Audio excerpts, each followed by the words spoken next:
ஒரு செய்தி பாத்தீங்கன்னா சென்னையில நெற்குன்றம் அந்த பகுதியை சேர்ந்த ஒரு பெண் வரலட்சுமி அப்படிங்கிறவங்க, அவங்க சென்னையில காவல் நிலையத்துல ஒரு புகார் கொடுக்குறாங்க.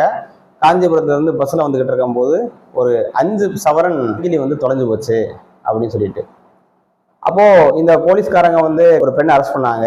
அந்த பெண்ணுடைய பேரு பாரதி அப்படின்னு சொல்லிட்டு.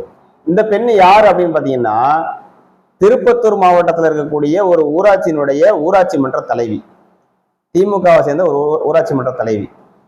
இப்போ இவங்க கிட்ட போலீசார் விசாரிக்கும் போது, நான் பல 5 வருஷமாவே வந்து திருடிக்கிறேன், அதாவது நான் வந்து ஊராட்சி மன்ற தலைவி ஆகிறதுக்கு முன்னாடி என்னுடைய தொழிலே பார்த்தீங்கன்னா திருட்டுதேன், நான் வந்து திருடி தான் வந்து வாழ்க்கையை நடத்திக்கிட்டு இருந்தேன்.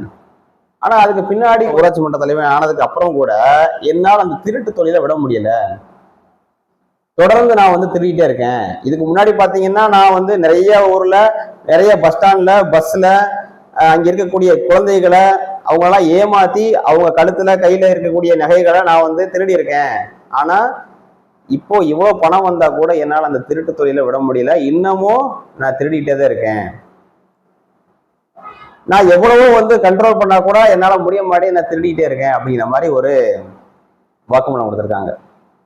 இன்னும் ஒரு செய்தி என்ன அப்படின்னு பாத்தீங்கன்னா, கேரளா மாநிலம் பாலக்காடு மாவட்டத்தை சேர்ந்த கதீஜா அப்படிங்கிற ஒரு பெண், அவங்களுக்கு ஒரு 2 நாளைக்கு முன்னாடி ஒரு பார்சல் ஒண்ணு வந்திருக்குது.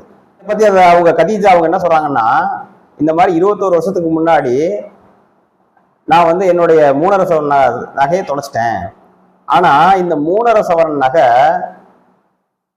இப்போ இந்த 21 வருஷம் கழிச்சு இந்த பார்சல்ல வந்திருக்கு. அந்த பார்சல்ல ஒரு கடிதமும் வந்திருக்குது. என்ன வந்திருக்கு அப்படின்னா, அந்த மாதிரி ஒரு 21 வருஷத்துக்கு முன்னாடி இந்த 3.5 சவரன் நகையை வந்து நான் இங்கிருந்து எடுத்தேன்.